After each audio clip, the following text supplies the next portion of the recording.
Okay, seeing that it is 9 a.m., I will now call the meeting to order. I would now like to introduce our Chief Executive Officer, Sarah Page, and our Medical Officer of Health, Dr. Jason Malenfant, who will present the welcome address. Good morning, everyone, and welcome to 2026 at Grand Erie Public Health. We wanted to take this moment and just thank you for your continued support, not only for the organization, but for our staff, who are some of the most dedicated and passionate people we've ever worked with. The accomplishments across all the program areas in this organization are too many to mention, but considering they all occurred while we were doing transition and merger work the entire year, they're truly commendable.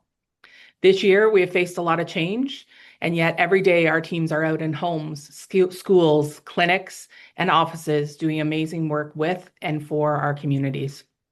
We're truly honored to be leading this team and organization as we head into another exciting year.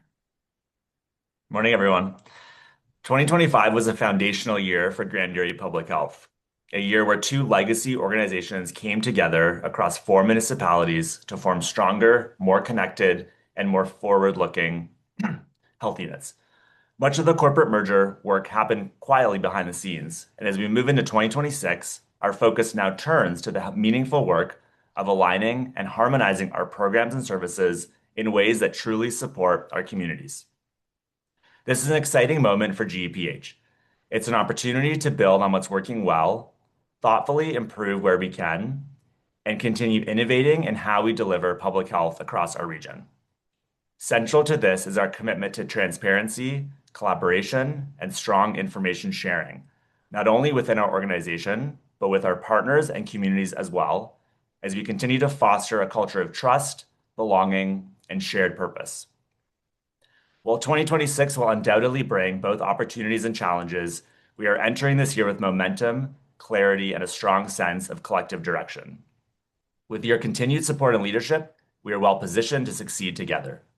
Thank you for your service to Grand Erie Public Health, and we look forward to a year of thoughtful governance, learning, and leading together. Thank you.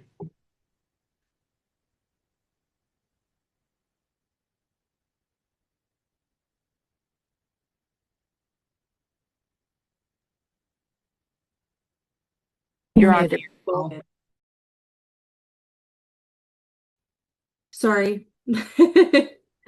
Thank you to Sarah and Dr. Malenfant. And with that, we move on to agenda item number 3, which are the elections. I now open the floor to nominations for the position of chair for the Board of Health for Grand Erie Public Health for 2026.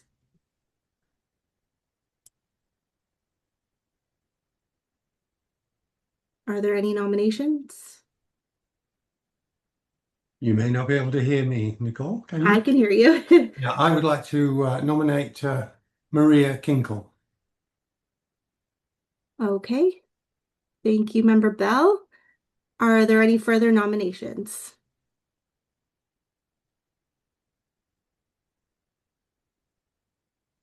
Okay. Hearing none, nominations are closed. So, Member Kinkle, if you accept, you are elected chair by acclamation. As long as we have a seconder. Oh, we don't need a seconder. As long as you accept the nomination. Member Kinkle, do you accept?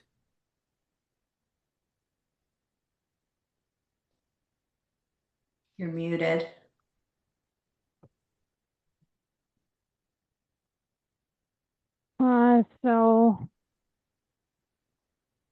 Well, I'll accept, but you're welcome to tell me that you want to replace me if it's not working out.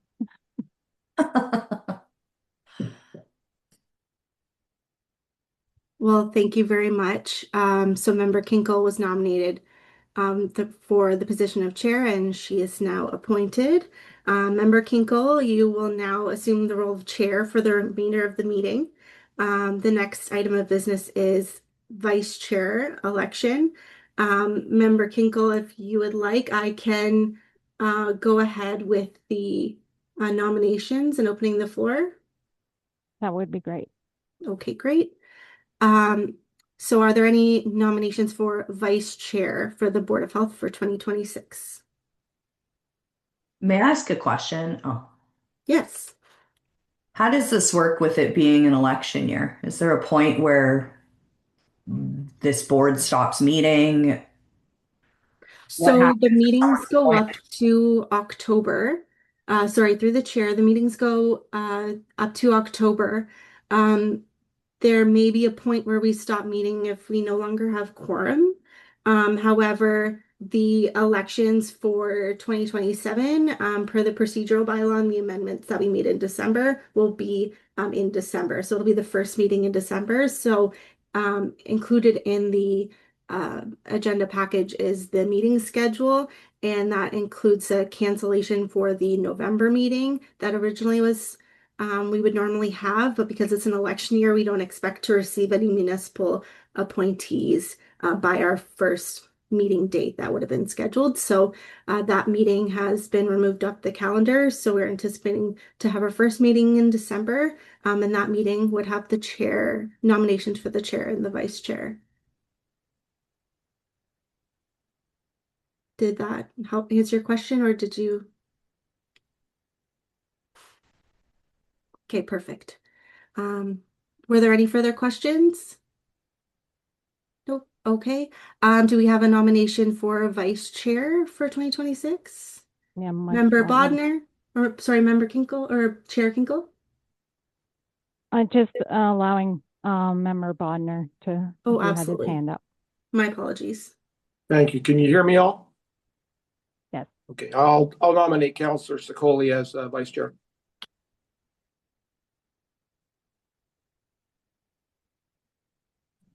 Okay, thank you, Member Bodner. Are there any further nominations? I would also nominate Member Bell as Vice Chair.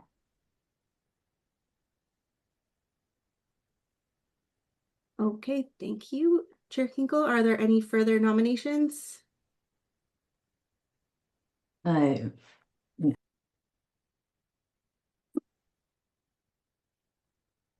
Member Sicoli, would you like to accept your nomination as well as Member Bell to proceed with the vote? I'll hear what Member Bell says first. Well, I will not be standing for the county nominee for the Board of Health next time round. So it may be an opportunity for somebody who will be willing to stand in the Board of Health next time round to take some learning. Equally, I'm very happy to support the new chair, given some experience in this role. Yeah. I think I'm happy to pass I'm happy to pass on the opportunity. I appreciate being nominated, but I think there's some value in Counselor Bell providing some experience to support our new chair. So I'll pass on the opportunity. Thank you, though. Okay, great. Thank you for members Bell and Sicoli.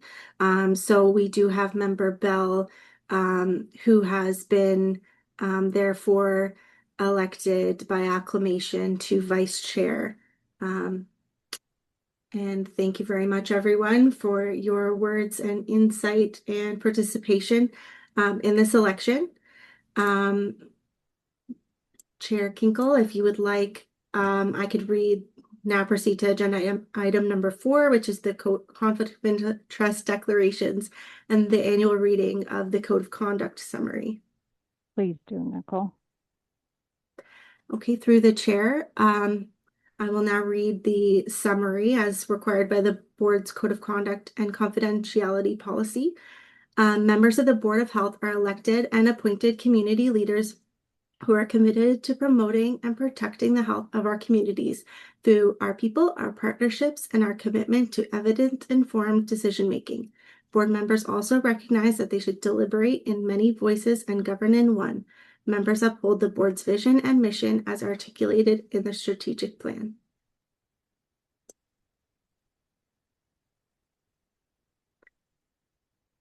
And then would we like to move on to number 5, the approval of the agenda, urgent business?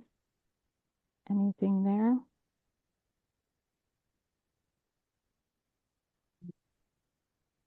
Through the chair, Happy to sorry. move the agenda. Okay, Member Bell, Member Martin seconds that. Give answers. Conflicts. I do have something to note through the chair. There were two requests to amend the agenda to add items 11.1, which is the notice of motion, my apologies, and item 13.1, which is confidential closed session matter. It's just to review some correspondence received. We do require to amend the agenda, 2/3 of members to be in favor. So Member Bell, any issue with that motion being an amended agenda as those 2 points? Nope. And Member Martin, okay with that? Okay. All in favor of that?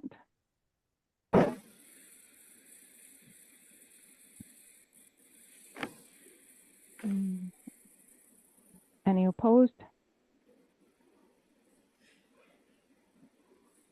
Okay, so that moves. And then there are no delegations, right, Nicole? No, we don't have any delegations at this time.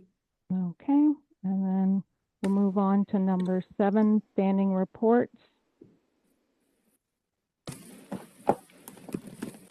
And then we have 7.1A, Sorry, there was a note in the chat regarding a point of order that through the chair, we'd like to remind you to disclose any potential conflicts of interest as applicable. That's correct. Thanks for bringing that up. Anyone has to disclose any conflicts of interest?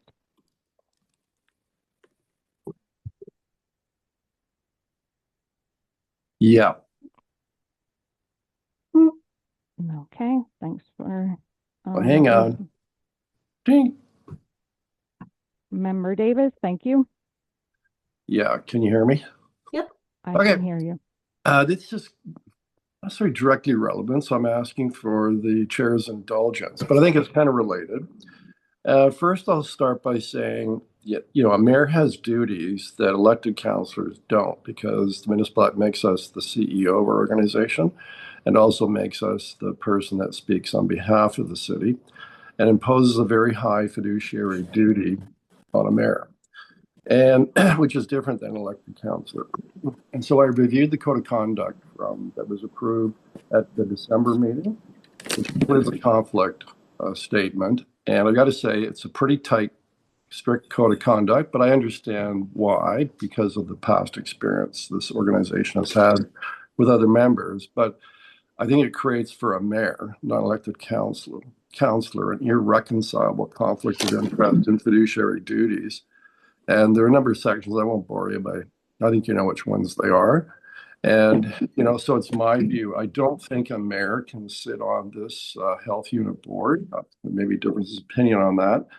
And so I'm going to have to indicate that respectfully, I'm going to have to resign on a kind of principled position, acknowledging that my obligation to the city of Brantford is my supreme fiduciary duty. And I just don't think I can potentially reconcile the fiduciary duties as they're described in the code of conduct for members. And again, I'm not criticizing the code of conduct. You needed to do it, but it does create a real problem, I think, for mayors to sit on this board. So I'm doing this with the greatest of respect and wishing you the best of success in your future endeavors as you move forward with the merged unit and meeting the needs, the public health needs of the residents in this region. So with that, I'll sign off, and I will provide a letter that sets that out in particular why. And then I'll ask the city clerk to hold an appointments committee meeting in February to have another member of council appointed to this board. So thanks very much. Thank you for your time and appreciate your comments. I look forward to your letter. Okay, all right. Back to one, guys, back to one. You're used to it, Rose.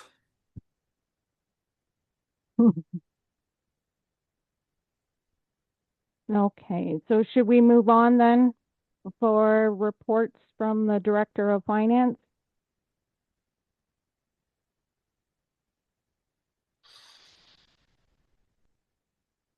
Good morning, Brad. Everyone. So the first report is just a verbal, and it's confirming our authorized signing authorities for this year. Our bylaw states that the positions listed are our signing authorities, so there's no change to the bylaw required because we just named the positions by name. But then the individuals would become the Director of Finance, myself, Director of Human Resources, Katie Green, MOH, Dr. Jason Malenfant, CEO, Sarah Page, Chair Maria Kinkle, and Vice Chair John Bell. So that just requires changes to the signing documents, which I'll secure with Scotiabank and distribute for sample signatures and getting everything done on their end.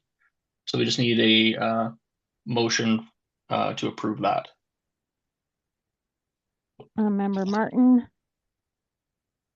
Member Huffman, all those in favor? Seeing none opposed, move forward with the next report. Again, fairly straightforward. Each year we need to approve our auditors. And Section 296.10 of the Municipal Act requires Board of Health to appoint the same auditor as is used by their largest municipal funder, and the city of Brantford, and in fact, all 4 municipalities within GEPH use the same auditing firm, Millards. So the recommended motion is listed on the agenda. Okay, do I have that motion from someone from the agenda? Does someone want me to read it out, or everyone's read it? Maybe we should read it out, basically because we're recording, so that the motion is to appoint Millards Chartered Professional Accountants as the auditor for the Board of Health for Grand Erie Public Health for January 1, 2026 through December 31, 2026. Motion, Member Bodnar, seconder, Member Bell. All those in favor? None opposed. I'll go on to the next report. Brad?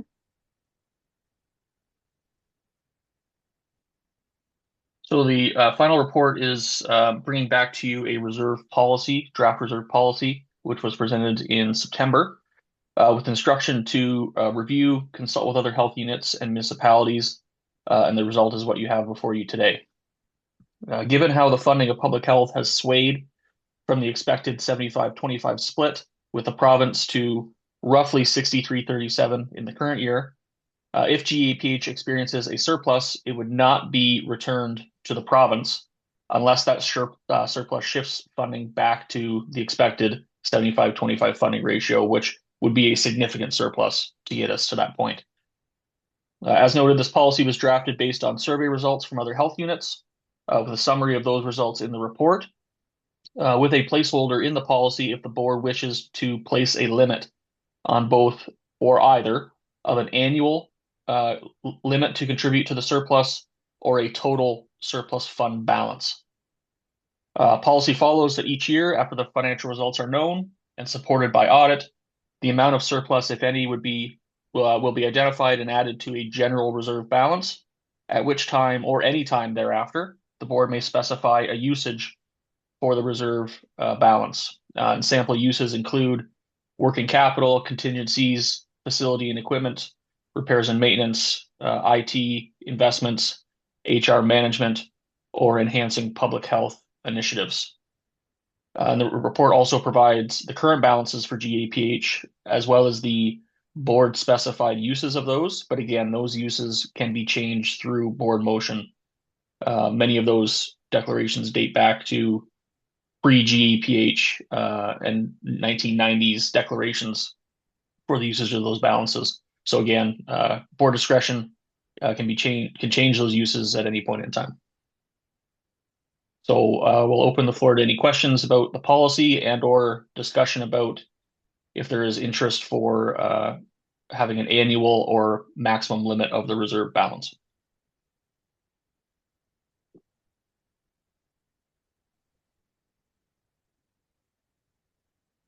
Anyone have any comments at this time? Amy? Thanks, Madam Chair, through you to staff and the board. I think at this point in time, we don't need to specify maximum contributions or minimum funds. I would be interested to see how we progress over the next few years. I wouldn't want to end up with additional funding that didn't have to go back to the province that we weren't able to move over or waive our own rules. So I would be interested to see how we are able to progress. It's not going to be a big account for us right out of the gate, certainly. But it is something that I would like to revisit, those limits and contribution numbers in future years, unless the board has an alternate opinion. But especially coming through the merger, there might be excess funding. We might be successful in advocating for more dollars. We might have dollars left over that don't end up going back. And I think we should not handcuff ourselves at this point in time. Any others with comments?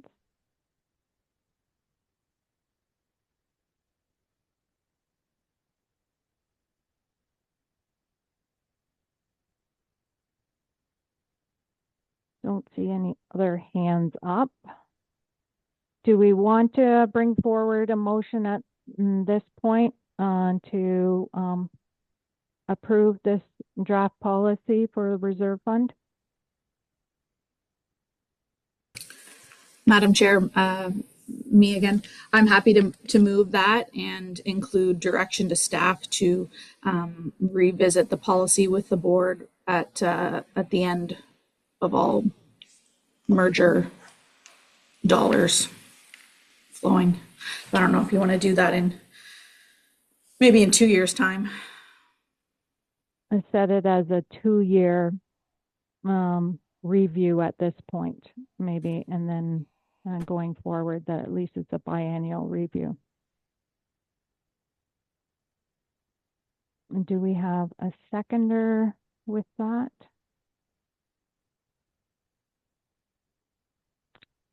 Member Sicoli?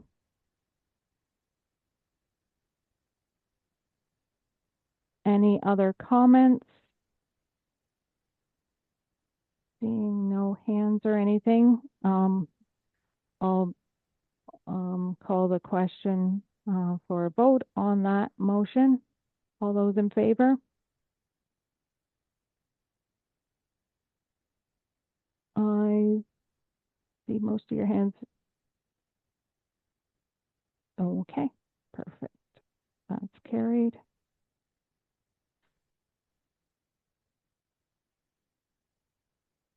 Okay, then from the agenda, we can now move on to 7.2, report from clerk on the 2026 meeting schedules. Thank you. Through the chair, the purpose of this report is to present the proposed 2026 Board of Health and Subcommittee schedules for approval. Once approved, copies will be provided to our partner municipalities for information, as noted in the draft resolution. Okay. Anyone have comments on any of the proposed meeting schedules? No, so seeking a motion to approve. Member Huffman. Seconder, Member Sicoli. All those in favor? I'm seeing everyone, no one opposed. Got that one done. So let's move on to 7.3, report from Medical Officer of Health. Thank you.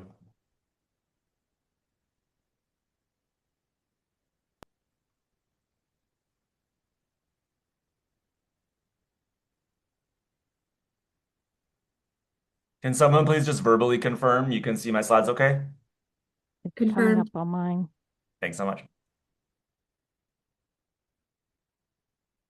All right, well, good morning to our new Madam Chair, Mr. Vice Chair, and other members of the board. I want to just again wish everyone a Happy New Year. And with this being the first meeting of 2026, it does in a way symbolize a fresh start as we look ahead to our work for 2026 as well as beyond. And so I wanted to actually use my time today just to give an update on discussions that we have had around the Grand Erie Public Health Community Health Profile. So we initially presented these findings in October, and since that time, we've shared tables of the data. We also have our dashboards of the data that will be launched to the public on our new GEPH website, which is currently still in development. Because of the initial planned timing of the new OPHS, we began discussions of linking our findings from the CHP together with discussions around the new OPHS as well as our operational planning. Now, with the implementation of the new OPHS still on hold, we then shifted to higher level discussions of solely just really reviewing the CHP data and beginning to assess community needs. So I want to note that there were several areas and metrics where in the CHP where we did match or exceed provincial rates, but today I wanted to focus on the areas where we are working towards improvement. So these are the key areas that stuck out to us on the program senior leadership team side, and I want to just briefly touch on them this morning. So the first one being substance use, second, food insecurity, third was maternal and child health, fourth, immunization coverage rates and addressing vaccine hesitancy. And then a fifth piece of engagement with priority populations, external partners networks, and also enhanced information sharing. So I wanted to at least highlight some initial discussions we have had and talk about a few things that we have upcoming in the short term.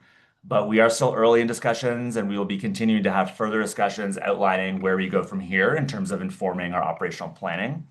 So in the interest of time, I'll just be briefly touching on each of these areas and providing highlights on some of the upcoming action items in these areas. And as many of you know, over the next several months during our board meetings, we will be bringing forward our program reports, which will give a much more in-depth look at the work being done across each program and team. So the first one is substance use, and this is all encompassing, referring to consumption of opioids and other illicit drugs, as well as alcohol, tobacco, cannabis, and even vaping. So not just our GEPH region, but throughout Ontario, substance use is a big concern. In particular, our findings from the CHP did show that we had higher rates of hospitalization from opioids, higher proportion of deaths from opioid toxicity compared to the province, as well as higher tobacco usage rates and alcohol usage.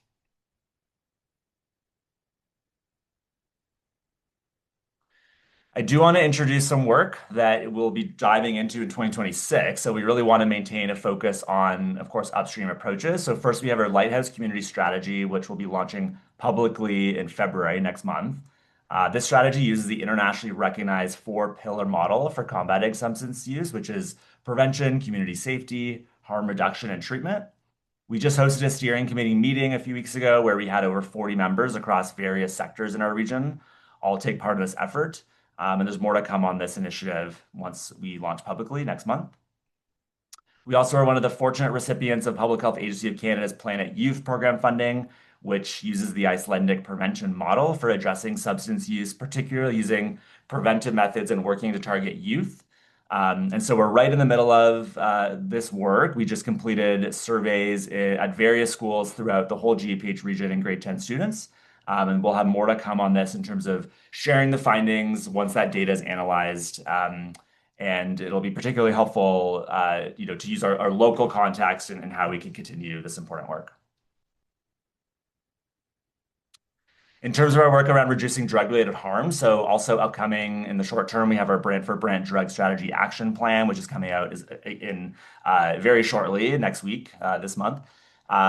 We also, as I had mentioned at a previous meeting, has signed a letter of support for the City of Brantford's application to the Emergency Treatment Fund. And once we hear the results of that, which hopefully the City of Brantford will get, we will be working with other partners to advocate for at least a portion of that grant funding to be used for a drug checking machine. We recently put out a community drug alert because of an abnormal spike in opioid-related poisonings due to an unknown substance back in early January.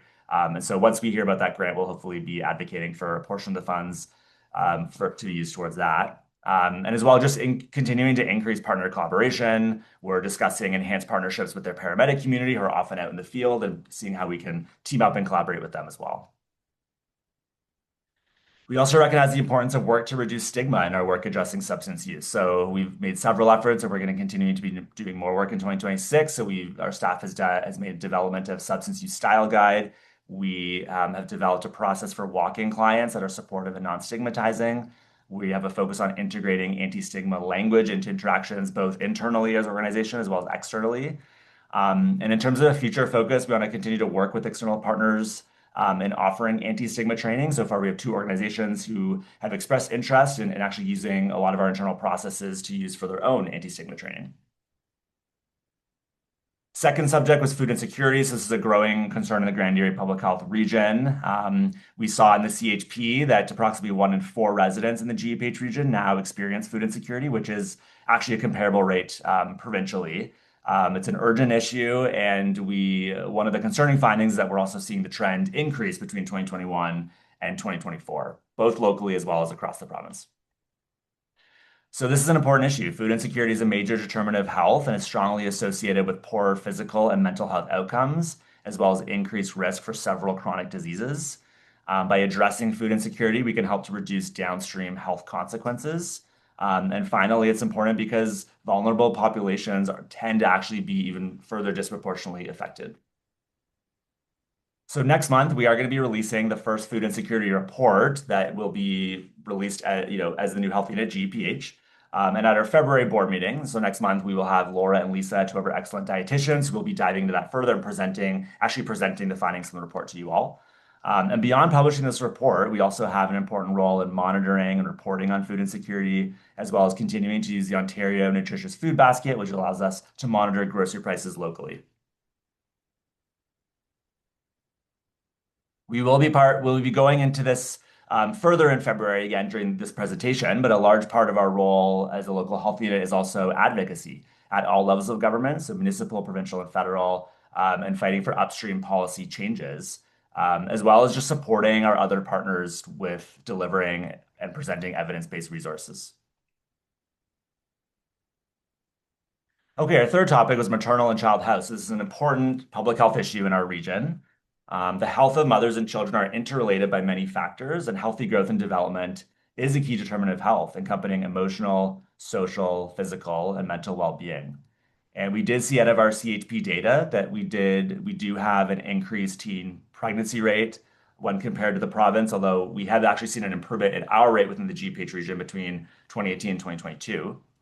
We also saw through the CHP data that we had higher rates of anxiety and depression during pregnancy against the province, as well as higher rates of postpartum depression. And finally, that the use of alcohol and cannabis during pregnancy also exceeded the provincial rate. So some work that we're doing in this area. So continued support of healthy growth interventions and an emphasis on family health. We're offering breastfeeding support, supporting free community drop-ins. We also support the CPNP drop-in group for pregnant mothers and new moms with babies up to 6 months old. And this covers a range of topics like pregnancy itself, labor and delivery, breastfeeding, nutrition. There's also our Healthy Babies, Healthy Children program, which is a free home visiting program with a focus on parenting, growth and development, and prenatal health.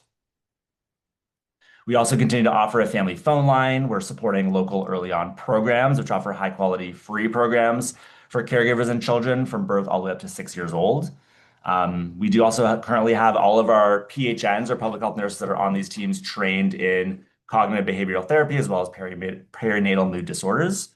We're also recognizing lots of interdependencies with our substance use team and our substance use work in this area, given that data showing that we have higher rates of such substances in pregnant mothers. So 2 main things to highlight for our work ahead in 2026. So first is our work around ACEs. So for those who don't know, ACEs, which is known as adverse childhood experiences, are traumatic experiences in childhood, such as neglect, abuse, even household instability, that are strongly linked to poor physical and mental health outcomes in adulthood. And this highlights why prevention and early support are really key public health priorities. So our team has actually formed an ACEs community coalition, which just actually held our first kickoff meeting yesterday, the 27th. This had great attendance with representatives across various sectors and across all geographic regions of GEPH, including actually some school board superintendents. So this was the first kickoff meeting. The next one will be within the next few months, and there's more to come on this soon. The second part is that, as part of our Healthy Babies, Healthy Children program, GEPH has helped to establish a provincial network of family home visitors. So this is co-chaired by two of our managers of our HBHC program, Nikki and Terry Lynn. And this is working to improve collaboration, share learning, and professional development resources across family support workers throughout Ontario. For immunization coverage rates and addressing vaccine hesitancy, our fourth area of focus here. So we did see through the CHP data that our coverage rates for ISPA for 2023-24 school year for all 9 diseases were below provincial rates. The most recent school year, 24-25, actually showed similar rates, so we had an increase in that. But we're still lagging behind pre-pandemic levels in coverage for these routine immunizations. We also have seen through the CHP that we have lower rates of vaccination against hepatitis B, HPV, and meningococcal disease, as well as lower self-reported rates of influenza vaccination. And so just reminding that, immunization is a highly effective public health intervention that protects communities and prevents severe illness. And we know that there's a wealth of scientific literature that supports the safety and efficacy of immunizations. So beyond the CHP data, we also know that we as a local public health unit did experience the second largest measles outbreak in Ontario. And Canada, as many of you know, also recently lost measles elimination status, which it had held since 1998. So although there's a bit of conflict in the data in terms of where we are, we know that we, overall are lagging and certainly some important immunizations against the province. And we do have this larger issue of ensuring coverage rates as well as vaccine hesitancy. So our areas of focus in this space are going to be continuing to promote the safety and efficacy of immunization. So using our various channels like social media, newsletters, in-person events, combating misinformation and disinformation is very key, especially in this age of social media, heightened social media and AI, as well as just improving our local immunization coverage data quality and timeliness, as well as reducing barriers to accessing immunizations. So we did recently get awarded Public Health Ontario's Sheila Bassler Center grant, which the title of this was Fostering Trust and Countering Misinformation. So this is an important project that we're going to be using in this space. So this is going to be community-based research aimed to improve public health communication and trust with priority populations. It's going to be led in conjunction with our academic and community partners. And the findings are going to be used to inform targeted knowledge sharing, as well as development of an actual healthcare provider toolkit. And we do have local healthcare providers that are going to be partnering early on in the project to provide input. Fifth one is really tying in how we can also improve those 4 metrics that I just talked about earlier. So improved engagement with priority populations, improved partner collaboration, and information dissemination. So we really want to work on this year as well, enhancing our collaboration with Indigenous partners. So enhanced partnerships and allyships with Indigenous partners, as well as community members.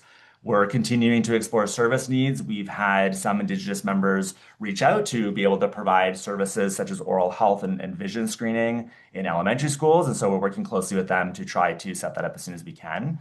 We're also rolling out Indigenous cultural safety training program that's going to be accessible for our GEPH staff.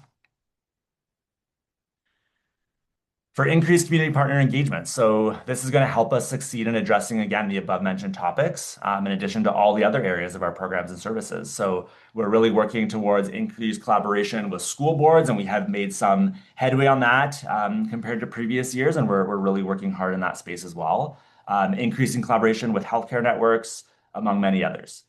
The team is also working rigorously to identify interdependencies and overlap across teams. So if a team is going out to a school to provide service X, we're going to be looking at whether or not other teams can also join in this endeavor to help just create efficiencies when we have staff going out into the community.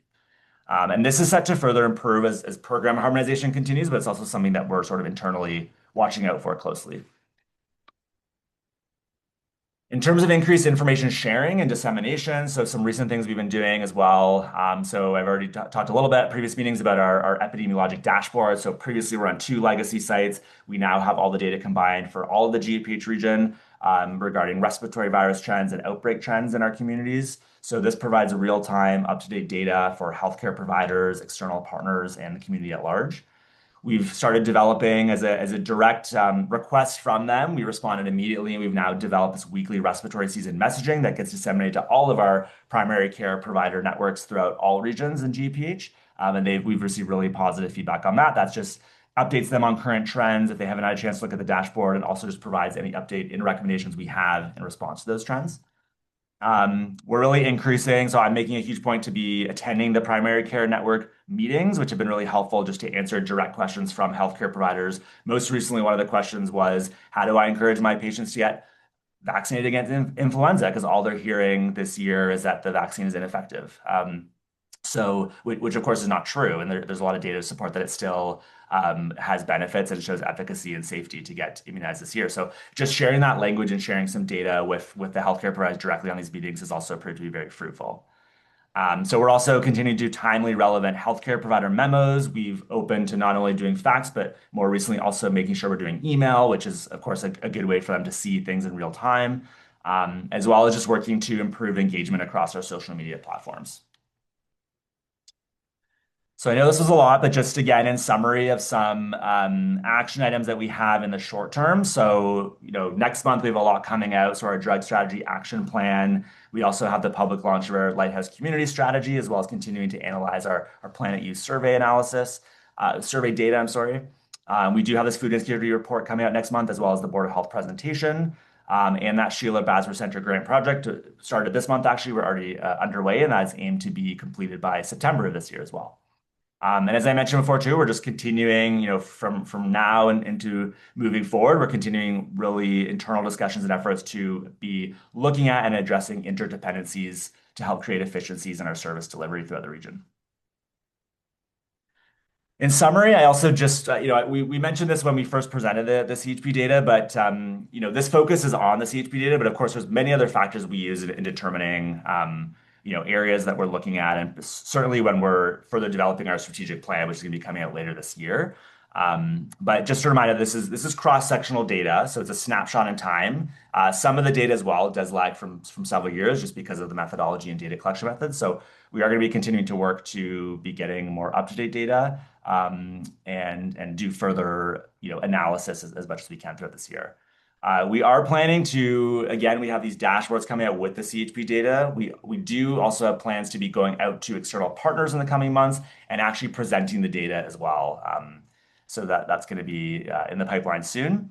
The last thing I want to mention too is that we, again, this is one piece of information we're using to really discuss further about our operational planning and strategic planning.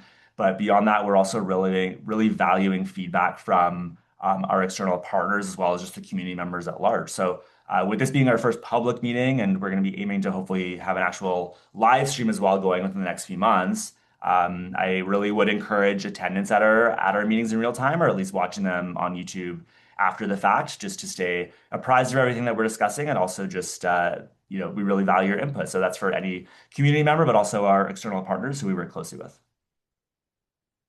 With that, I'll say thank you. Thank you, Jason, for that report. Appreciate all that information. Is there any questions for Jason at this time? Member Huffman?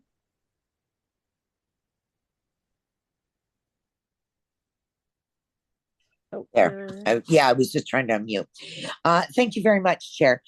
I guess my question is, I'm certainly a proponent of the work that's being done for Brantford in regards to the use of illicit narcotics, drugs.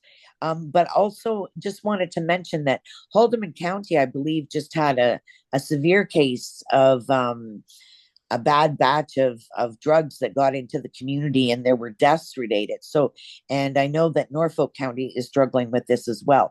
Is there any way to expand the mandate to include all 4 areas of the community of Grand Erie Public Health? Through the chair. So great question. Thank you. Yeah. So we are working. So we still have to harmonize our team. So there's a couple different buckets to the question. So we're limited in some respects. So, for instance, with Planet Youth, that grant was given to the legacy Haldimand-Norfolk Health Unit prior Right. to the merger. So that is on the Haldimand-Norfolk side. Now, by no means does that mean that the knowledge we gain from this and the practices that we will put forth because of our findings from this will only be limited to that region. We're limited in terms of our data collection to that region and our analysis of that data, but we absolutely want to be bringing our lessons learned from that experience into now our larger GEPH region. We also, again, have this Lighthouse Community Strategy that we're going to be launching publicly next month. That was initially started on sort of the legacy Haldimand-Norfolk side, and now we're going to be, once harmonization, is more to fruition, we're going to be identifying how we can sort of potentially work across all sectors within the region to work together. But yeah, currently there are, and again, this Brantford-Brant Drug Strategy Action Plan is what's been in development. That is particular to those communities. But again, as harmonization continues and as time goes on, we absolutely want to encourage collaboration across all sectors. I think there's tons of information and knowledge sharing that can be gained from collaborating with each other, and so we're certainly looking forward to more of that in 2026. Okay, great. Thank you very much, Jason. Any others with questions for Dr. Malafont? Member Bodnar? Thank you, Madam Chair. Just a question for the doctor. How do we measure customer service with respect to a number of requests for information or services from the public? Good question. Do you mind reframing that? Sorry. You mean in terms of following our metrics for... Do you mind saying that again? Sorry. Okay, through you, Madam Chair. If a member of the public calls into the health unit for request for service or request for information, do we track that and follow up? Good question. And then you're also asking about customer service in terms of quality? I'm looking at it from the standpoint of the average person in the street who is not medically informed, who perhaps may be looking for services for their child, for a family member, for senior. Do we record those number of requests for services or for information and follow up with a person? We do. So yeah, we have various mechanisms. We have our receptionist trained for walk-in clients. We also have our phone line where we have staff trained to receive those requests. And depending on the request and the mechanism, we do have a log of those requests, as well as internal conversations on which team can address them. Thank you very much. Thank you. Anyone else with questions? Seeing none, then can I have a motion to receive this report for information, please? Member Sicoli, seconder. Member Bodnar. All those in favor? Seeing none opposed, that's carried. And then we're going on to section 8, new business, 8.1, the strategic planning update. And I'll hand that over to Sarah to take that from here. Good morning, and I'm excited to say the strategic planning process is officially underway. Today, I'm happy to introduce our team of consultants that are partnering with us on this important project.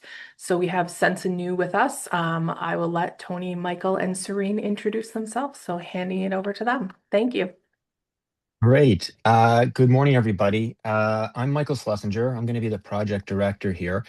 And I'll let the others introduce themselves and Sense and New, but my background is through KPMG and working with Tony and Sense and New since its inception. And I'm more the organizational design person, the impact on people, et cetera, and strategic planning. Before they introduce themselves, I'm just going to give you the trite thing. In my education, I think the only thing I remember is kind of like trite little analogies. So someone once asked me, who's the most important person on a cruise liner? And some people tend to say the captain. And of course, the business professor obviously said, no, it's the architect and the engineer. And that's what you are as the board for the strategic plan. You have to sign off on the plans, you have to sign off on the architecture and how this is going to be engineered.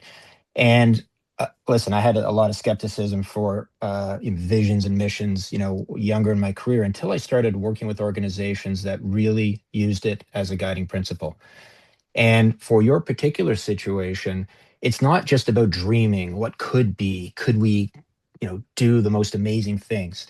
It's the boundaries, it's the principles along which you are going to let your captains, your leadership team operate. And we will go through the process, and Serene will show you the timeline and how we're going to get there. But ultimately, you're going to be presented with a lot of data, a lot of information. And as a board, you're going to have to make some final decisions based on the constraints, based on the priorities, based on everything else.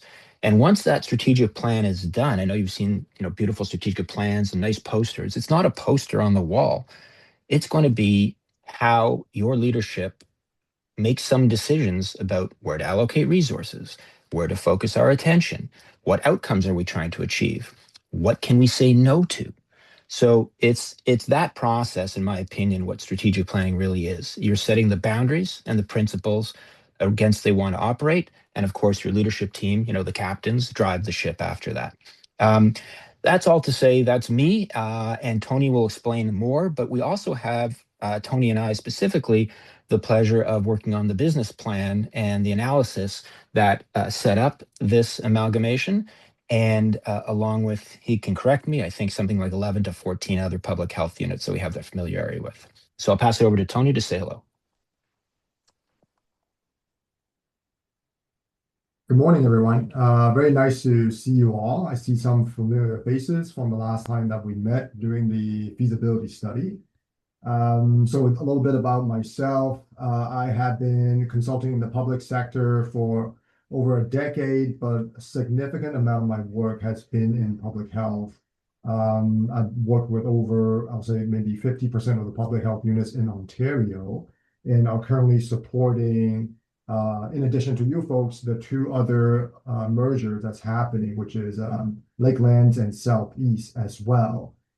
So I'm quite familiar with, the challenges, the bumps in the road when it comes to mergers. But I'll say what really gets me going and feel excited about is reading the tea leaves in terms of what is going on in public health. Public health sits at a very unique intersection of the health system, policy-wise. So, when things comes down from the government on what's going on in primary care, what's going on in terms of partnership with the acute care sector and all of that, that all forms a really, really interesting relationship. And something that we always bring to the table is that's all fine and dandy, but what does that mean for the people that we're here to serve? In terms of your priority population, in terms of the local indigenous communities. I think that's really important, philosophy for us when it comes to working with you through this strategic planning process.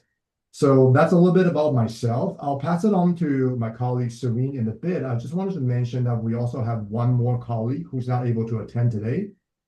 His name is Joe. Fortunately for us, he grew up in public health. He started his career in public health.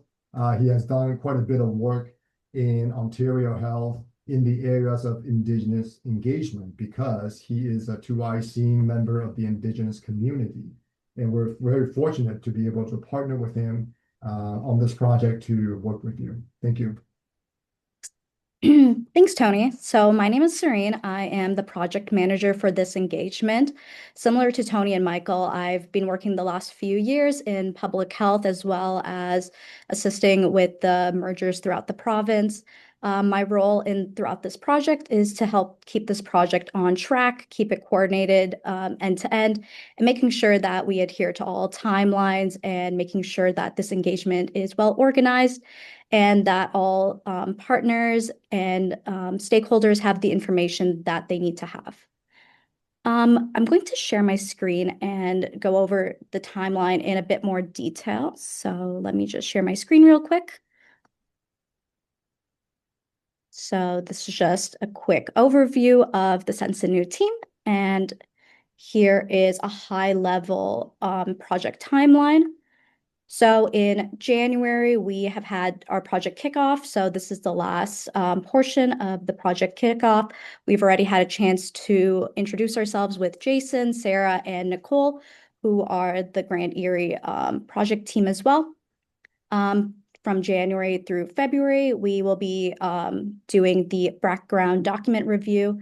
So this is where we're going to look at existing plans, reports, and data and context to ground the work that we're doing. In February, we'll be also completing the environmental scan, which includes both internal and external analysis to understand the landscape that Grand Erie is currently operating in.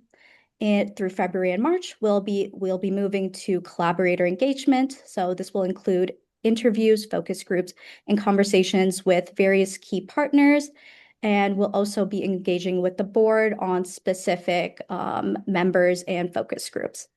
Through April and May, we will shift through to scenario mapping and analysis, where we will synthesize the information that we've heard and explore several strategic directions. In May, we will bring everything together in a strategic planning workshop with leadership and the board to refine and prioritize strategic directions. May to June, we will develop the final strategic plan and prepare the presentation for board approval. And then finally, in June, our team will work to provide an implementation planning support to set up Grand Erie for success. Let me move on to the next slide. Yeah, so what I wanted to talk about here is how you are going to be involved. And the important part here is that you'll have several opportunities to participate as a board. In February, as Serene said, we are going to have some one-on-one interviews with a selection of representatives and perhaps some focus groups. But the key is in May, we're having a strategic planning workshop. We're going to book that well ahead of time, but it's like a half a day where we're going to bring you all the collected information, which includes an analysis of what is important to your stakeholders, what's important to your staff, to funders even. And we're going to work through a structured process on how we can narrow down what's probably going to be quite a long priority list into a manageable list based on a set of principles that you've agreed to and understanding the possible, and as opposed to the things that might not be able to be done within your context here. And then, of course, at the end of June, we'll come back to you for your final approval. So there's several steps along the way where the board will be involved. I'm just going to pass it over to Tony to talk about the key stakeholder groups, because we both want to make sure we contact your key stakeholders, but also in this process, perhaps find some primary clients. I'm sorry, stakeholders is the wrong term now. Primary clients, primary partners that you may not be engaging with that you should be. Tony? Yeah, so as part of the process, we are really looking forward to connecting with your key partners that are out there. And the main reason for doing that is getting a really good sense in terms of what's impacting them, what's important to them, and what role does Grand Erie Public Health play within their operating context, and how will collaborations with them influence your future direction. I mean, I was part of I was listening to Jason's presentation, which was, really, really insightful. And he hit the nail on the head, which is we got to engage with a lot of your partners here. First and foremost, echoing his sentiment, engaging with your local Indigenous partners is key because traditionally speaking, they tend to have disproportionate needs when it comes to healthcare systems. And you have a lot of expertise and services that can be offered. And we need to approach that relationship with respect and carefully as well. So that's one example. We are also going to talk to your health system partners precisely for the reason that I mentioned before, which is what's going on in the broader health policy world. What is to be the expectation on public health? We know that about 2 years ago, 2.5 years ago, amalgamations and mergers were all the rage. And now we're sort of through that hype. Now the question is, what's going to be next? What is the ministry going to push the public health units forward when it comes to working closely with the broader healthcare system. That is remaining to be seen. We know there's a lot of investments going to primary care. What does that mean for public health? We certainly want to have a really informative discussion on those kind of policies. Municipalities, obviously, they are funders. We need to respect their funding context and environment and really understand what does that mean when it comes to the choices that you and the Grand Erie Public Health will be making. What kinds of investments can we make? What kinds of investments can we not make? I think that's really important for us to understand. Then broadly speaking, we will engage school, child focus organizations because that's a big part of your portfolio. We're also looking to connect with community organizations. Some of them may provide mental health services, social services, those kinds of things. And last but not least, we want to engage directly with the community residents. And all those three buckets are there strategically to inform us, what does the community need? Everybody's focusing on serving the priority population. Well, how does that work within the system context? How can we ensure that we provide an integrated experience for them? So those are the key research questions that we will be undertaking when it comes to engaging with partners. And we will work very closely with Jason, with Sarah, to ensure that we understand what is your existing relationship with these partners and how can we enhance those relationships through the consultation process. Thank you. Thanks. We know you have a very busy agenda. We just wanted to make sure we introduced ourselves today, give you a little preview of your upcoming involvement, and just tell you that we're very much looking forward to working with you. Serena, I'm not sure if you mentioned that Brad's on the committee. I couldn't remember that too. He as well. So that's it for us. We look forward to one-on-ones with some of you, meeting you as groups, and spending a good in-person seminar with you when it's a lot warmer and less snowy out there. Other than that, that's us for today. If you had any quick questions, we're happy to answer, but we want to make sure that you keep on your agenda. Thank you so much for your presentation. Really appreciate that and looking forward to working with you in the upcoming months. Any members of the board have any questions? Member Bodner, please go ahead. Thank you. Through you, Madam Chair. Just a question for Mike there. What's the budget for this process? Sorry, are you asking what our fees are for this? When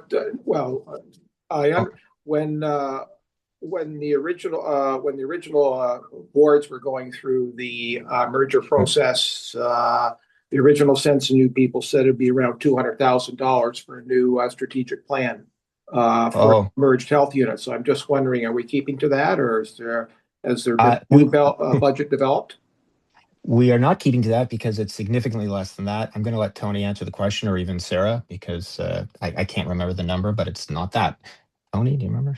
Yeah, I think this is an information that we will ask Sarah to provide to the board afterwards. We're certainly not going to, 200,000, which is the line item that was provided, simply because that budget was provided assuming that any firm will come in and will do the job, and that does require a lot of time spent on learning about the public health system and so on and so forth. But because our firm had the opportunity to learn about your organization prior to the merger, so we were able to find quite a bit of efficiencies. And so, in terms of the precise number, I think that's something that maybe Sarah can share with the board as an action item. Okay. Just a follow-up question through you, Madam Chair. Can I ask that that be put on the agenda for next month to have a discussion on what this will cost? Sure. Amy, did you have something? Thanks, Madam Chair. Yeah, I'd like to call a point of order. This is all public in our budget. It's already been discussed. We also have merger funding that has been deployed to the merged health units that is confidential. It's totally not appropriate to bring it up in this way. If you have any questions, they can certainly go to staff. they can bring up any public budgeting information, but this is inappropriate. Okay, no problem. Thank you. Thank you.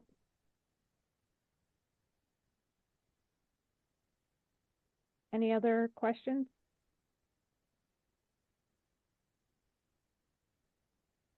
Okay, thank you. And then ask of the members if we could have a motion to receive this report as information, please.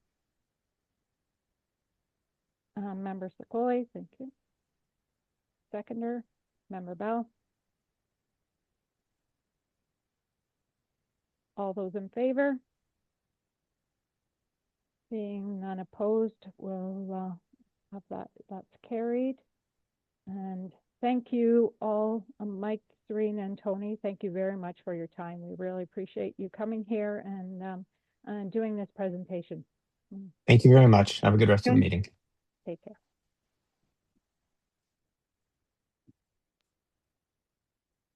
And then we move on to the committee reports and recommendations. We need motions to appoint members to a number of committees here. So 9.1 is Finance and Audit Committee.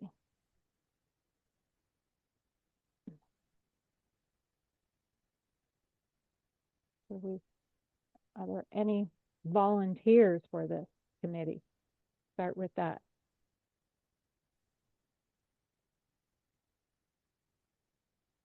Member Bell?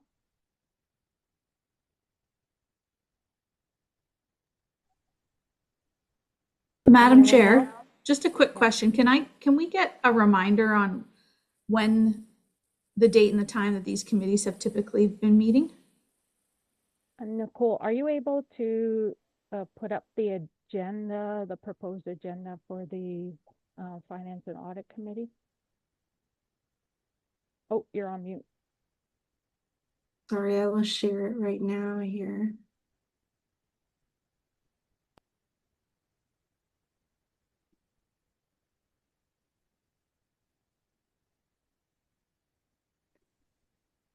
So the Finance and Audit Committee meetings through the chair typically meet Mondays. February the 9th is the first meeting. May 11th, June 8th, August 10th, October 12th. They are fairly flexible. They typically meet Monday and Thursday, the odd Friday. And then for the governance committee, or we can just start with finance and audit, I guess. Let's just go with this thank one you. first.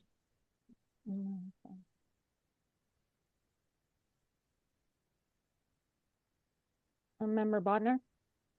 Thank you, through you, Madam Chair. I'll volunteer if no one else wants it. Appreciate that. So how many, Nicole, should we be appointing here? We need, we usually have 4 members. Okay. The goal is to try and have 1 individual per geographic area if possible. So for a region, ideally we'd like to have representation from Norfolk and Haldimand as well. It is possible to reconsider the appointments once we have our full complement of our provincial appointees when that is announced. Okay. Yeah. You can put me on that committee as well. Oh, sorry, Member Metcalf. Yes, thank you. My apologies for joining the meeting late. Air Canada was not on time yesterday, so it was quite late. We landed in Toronto. Anyways, I would like to join the Finance Committee as well, Finance and Audit Committee, and that would be representation from Haldimand.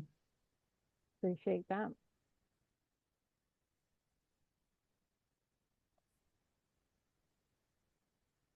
And then Nicole, I can continue on that committee as well. I was on there before. Oh, you're muted. Sorry, Member Secoli has her hand raised. Oh, sorry, didn't see that. Would you like to be on this committee, Rose?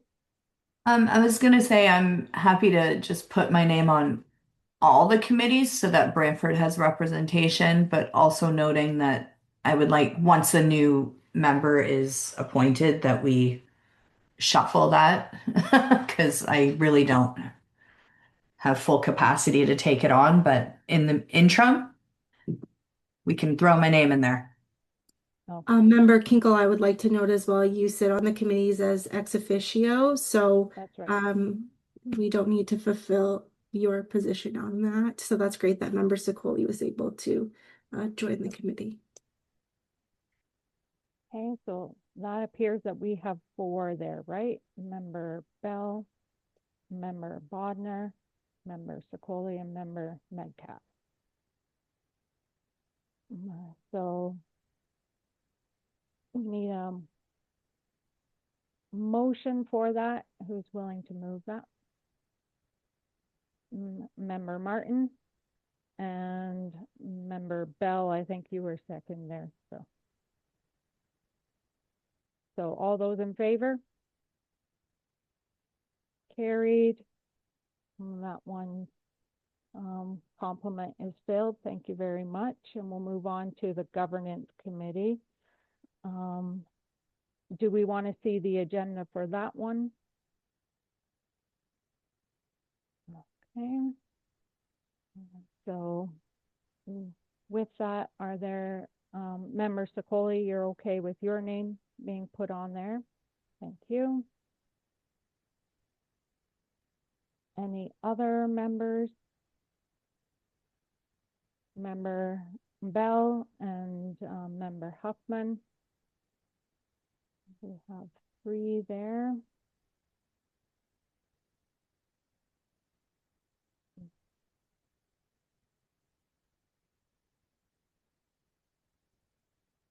We have 1 more for this committee.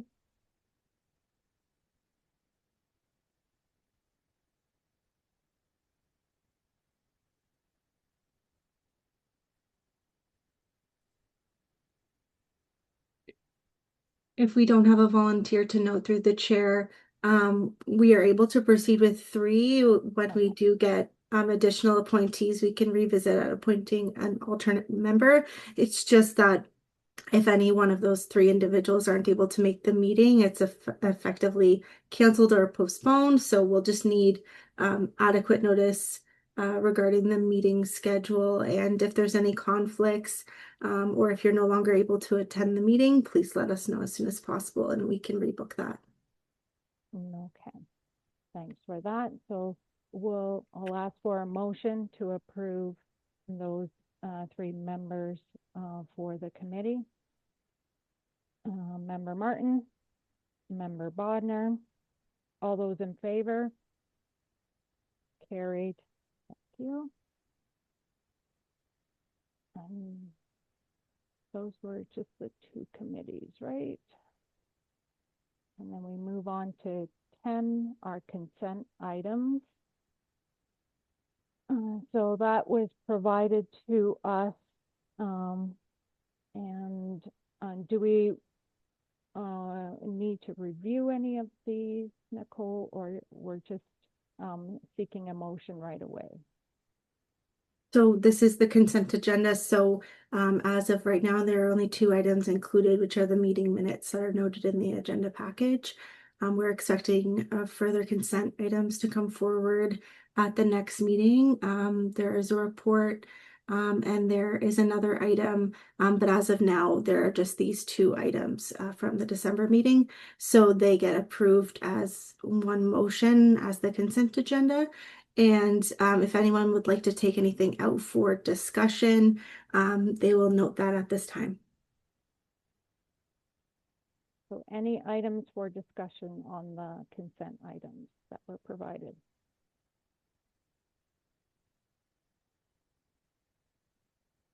Seeing none, can I have a motion to receive the consent agenda and the information there for information purposes? Member Huffman and a seconder. Member Bodnar, all those in favor? Carried. Okay. And then we move to number 11. This was a new item brought forward. Member Martin provided the notice of motion regarding potential funding options. Did you want to speak to that, Member Martin, at this time? Oh, just to note, sorry, it should have been number 12.1 and number 13.1 were added. That's my administrative error, and I will note that. okay. Sorry, Madam Chair, are you wanting me to make a comment on the notice of motion? Yes, please. Okay, this is just in follow-up to yesterday's discussion with the board and direction provided to staff to look at specifically merger funding to not impact the budget and impact any programs or services, to request some level, a report to come back to the board on some level of governance training. It's pretty self-explanatory, so thank you. Thanks for that. Any questions or discussion items on that? No. Can I have a motion for that? Oh, sorry, Chair Kinkle, so it comes through as a notice of motion, so the actual motion will come forward at the next meeting in February. Okay. If the board would like to waive the notice period, there just need 2/3 of members to vote in favor to first waive that notice and then to approve the motion. That's not necessary, Madam Chair. I'm happy to wait. Oh, okay. Thank you. Okay. So then at this point, we will just proceed to the next item on the agenda, Nicole. So that brings us to our in-camera session, I believe, or is there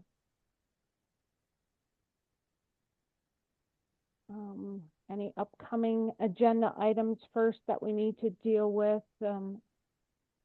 for next meeting that we need to bring forward at this point, Nicole? There will be 2 consent agenda items for the board to review. More information about one of them will be coming forward pending further review of just information that was sent to us as well as legislative changes. So we're not sure if that will be coming forward right on the consent agenda or as a report, but information will be brought forward. As well as the Healthy Communities Program report, and there may be some other items that we will review with you as the chair and communicate to the board as quickly as possible. Okay. And then any additional future agenda items being requested by any members? Member Bodnar? Thank you for you, Madam Chair. As most of the board will know, I am part of the Brantford-Brant Haldimand-Norfolk Ontario Health Team, and we do meet every second month. And I'm just wondering at this time, do you wish me to give a verbal report at the meeting, or do you just wish it as the report to be sent as correspondence? So I look forward to comments. Thank you. All right. If it's possible to send it as correspondence, that's great. But if the time restraint is such, then we'll do a verbal report. So. Thank you.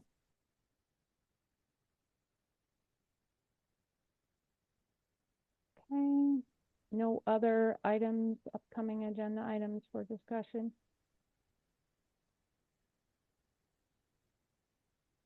Member Sokoli, you look like your hand's ready to go up, but no? Okay. Okay, then we can move on to number 13, which is our in-camera session. I can read the motion for that. It just was not on the agenda. If you so allow me to, the chair. Yes, please.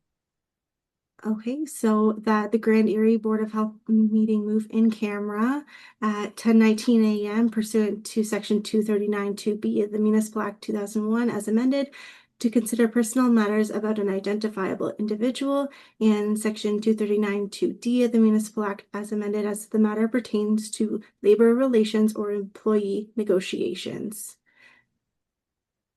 Okay, motion. Member Martin. Seconder. Member Huffman. Motion.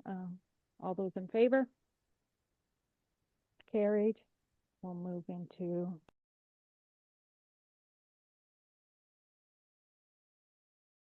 okay. And then Nicole, could you read out the motion?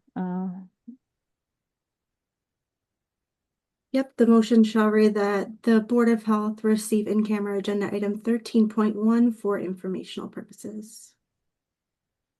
And can I have a mover for that? Member Martin, Member Huffman seconding that. All those in favor? Carried.